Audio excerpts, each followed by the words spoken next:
1999 के बाद भी बहुत अच्छे ताल्लुकात रहे। और पाकिस्तान तो उन मुल्कों में से है कि ईरान ने पहली दफा जिस मुल्क के खिलाफ मिसाइलों का तजर्बा किया,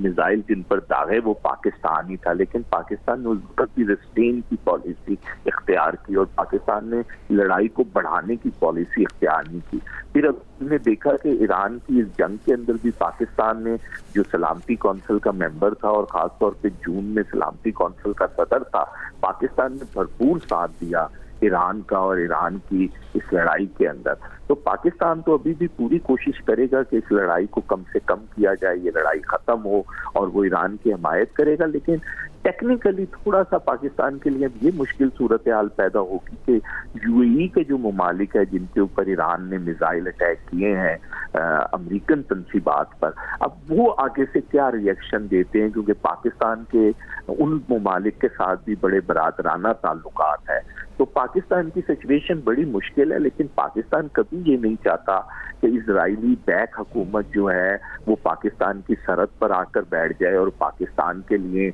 प्रॉब्लम्स क्रिएट करे, और सिर्फ पाकिस्तान के लिए नहीं बल्कि चाइना के अंदर भी ये तसव्वुर मौजूद है कि अगर ऐसी कोई हुकूमत ईरान में आती है जो बैकिंग बाय अमेरिका और इजराइल होगी, लामहला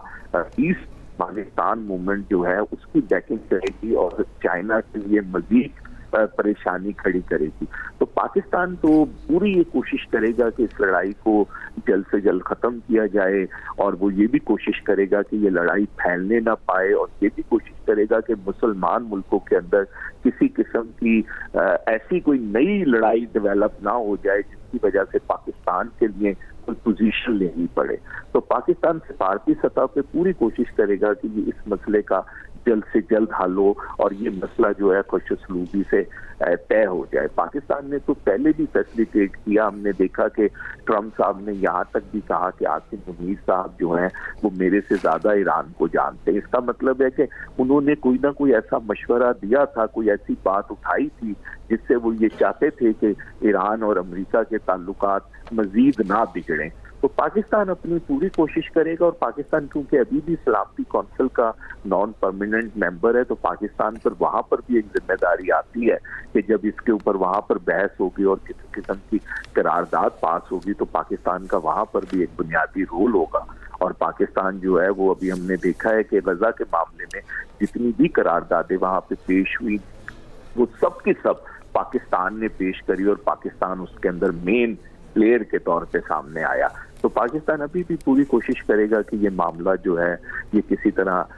बैठे, ये किसी तरह खत्म हो, इसमें कमी पैदा हो। तो पाकिस्तान इसके ऊपर कोशिश कर रहा होगा, मेरा ख्याल है कोशिश शुरू कर दी होगी। ठीक है, कोशिश शुरू कर दी होगी। मोहम्मद मेहदी साहब, कुछ ऐसी कॉन्स्पिरेसी थ्योरीज वेब पेजेस का हिस्सा हैं, सोशल मीडिया का हिस्सा हैं, जिन पर यह भी कहा जा रहा है कि दरअसल जो अमेरिकी सदर हैं डोनाल्ड ट्रंप वो ईरान पर हमला नहीं करना चाहते थे, लेकिन ये जो एप्स्टीन फाइल्स का मामला सामने आया, इनको जो रिलीज़ किया गया वो डोनाल्ड ट्रंप को ब्लैकमेल करने के लिए किया गया, और ये किया गया इसराइल की जानिब से। आपने मुफादात पे बात की अमेरिका के, इसराइल के क्या मुफादात हैं? देखिए, इजराइल के तो सबसे बड़ा मुफाद ये है कि इस पूरे खित्ते के अंदर जो उसको चैलेंज करने वाला मुल्क है, या यूं कहें कि जो उसको एक्सेप्ट नहीं करता, और ऐसा मुल्क जो पहले एक्सेप्ट करता था और बाद में वो एक्सेप्ट नहीं, उसने खत्म कर दिया करना, क्योंकि सऊदी अरेबिया इस खित्ते में ऐसा मुल्क है जो कभी भी जिसने एक्सेप्ट नहीं किया, लेकिन ईरान कभी करता था, अब नहीं करता है। तो उनके लिए ईरान जो है वो ज्यादा खतरनाक मुल्क था, और ईरान जो था वो अपनी चीज़ों को भी डेवलप कर रहा था, उसने न्यूक्लियर अपने चीज़ों को भी डेवलप किया, उसने अपने मिसाइल टेक्नोलॉजी को भी डेवलप किया, उसने अपने दोस्तों को खित्ते के अंदर बढ़ाया, उसने इजराइल की सरहद तक वो पहुंच गया अपने दोस्तों के जरिए से। तो ये सारे जो मफादात थे ये इजराइल के खिलाफ जाते थे, और इजराइल इन तमाम मफादात को जो है वो खत्म करना चाहता था। और अब ये जो लड़ाई है जिसमें वो अमेरिका को घसीट के लाया है, और जैसे अभी आपने फरमाया कि कुछ इंटरनल मामलात भी ऐसे थे, मेरा ख्याल है कि हम देख रहे थे कि जब से पाकिस्तान और इंडिया की जंग हुई थी और पाकिस्तान उसमें कामयाब हुआ था, उस वक्त से इजराइल और हिंदुस्तान मिलकर अमेरिका के अंदर लॉबी कर रहे थे, और वो लॉबी जो थे वो अपने अपने मफादात के लिए कर रहे थे। उसमें इजराइल का सबसे बड़ा मफाद यही है کہ کسی طرح مسلمان ملکوں کے اندر جو ہے وہ کانفلکٹ کو مزید ہوا دی جائے، اور یہ اسی کا پیش خیمہ ہے کہ اس نے جو ہے اب لا کر امریکہ کو جو ہے وہ اس جنگ کے اندر جھونک دیا ہے۔ اب امریکہ کو اس جنگ سے نکلنے کے لیے جو ہے وہ کچھ نہ کچھ یا تو کر کے دکھانا پڑے گا، اور جو کچھ بھی وہ کرے گا وہ بہرحال کہیں نہ کہیں اسرائیل کے بینیفٹ کے اندر ہوگا۔ تو اسرائیل کا سب سے بڑا مفاد یہی ہے کہ وہ جتنا زیادہ ایران کو کنٹین کر سکتا ہے، ایران کی رجیم تبدیل کر سکتا ہے، ایران میں ایک ایسی حکومت لا سکتا ہے جس کے ساتھ ایک دفعہ دوبارہ اس کے ڈپلومیٹک ریلیشن بحال ہو جائیں۔ یہ سارے مفادات جو ہیں یہ بنیادی طور پر اسرائیل کے لیے۔ صحیح، آپ ہمارے ساتھ ہی رہیے گا۔ اس وقت ہمیں جوائن کیا ہے سینئر اینکر پرسن اطہر کاظمی صاحب نے۔ اطہر کاظمی، آپ کے وقت کا بہت شکریہ۔ کیا کہیں گے، اسرائیل اور امریکہ نے ایران پر حملہ کیا، یہ حملے کیا سمجھتے ہیں دباؤ بڑھانے کے لیے ہیں؟ ایران ان حملوں سے دباؤ لے گا، اور کیا ایران امریکہ کی ڈیمانڈ پر آئے گا؟ دیکھیں، لگتا تو ایسے ہے کہ دباؤ بڑھانے کی بھی کوشش ہے اور ساتھ ساتھ وہاں پہ رجیم چینج کی بھی کوشش ہے۔ خطے کے اندر کوئی بھی ایسی حکومت جو اسرائیل کو ناقابل قبول ہے، لگتا یہ ہے کہ امریکہ کی خواہش ہے، اسرائیل کی خواہش ہے کہ اس حکومت کا خاتمہ کیا جائے۔ ایران کے اندر رجیم کو تبدیل کرنا ایک درینہ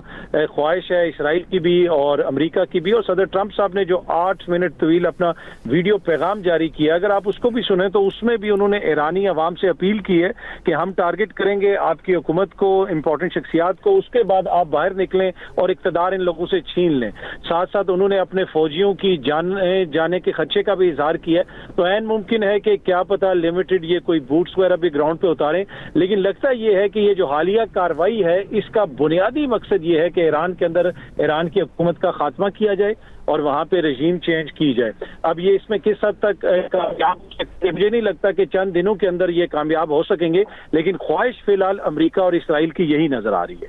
اور کیا یہ حلوہ ہے؟ کیا ایسا ہو سکتا ہے؟ کتنی جلد یہ ہو سکتا ہے؟ اور اگر آپ ایرانین ڈائنامکس کی بات کریں تو آپ سمجھتے ہیں کہ ایسا ہوگا جیسا یہ چاہتے ہیں؟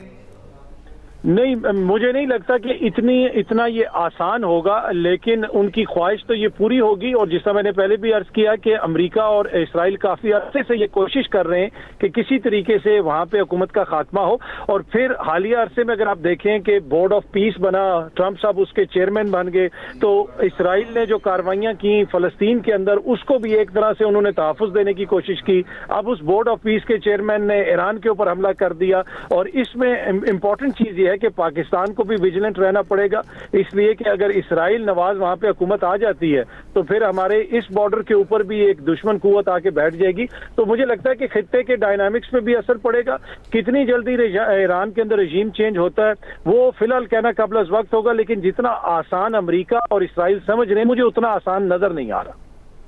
صحیح، اطہر کاظمی صاحب ہمارے ساتھ ہی رہے گا۔ محمد مہدی صاحب بھی ہمارے ساتھ ہے۔ محمد مہدی صاحب، آپ نے بھی اس بات کا ذکر کیا کہ پاکستان کبھی بھی یہ نہیں چاہے گا کہ اس کا جو ایک دشمن ملک ہے یا جس نے اس کو ایکسیپٹ نہیں کیا وہ اس کے بارڈر پہ آ کے بیٹھ جائے۔ آپ کیا سمجھ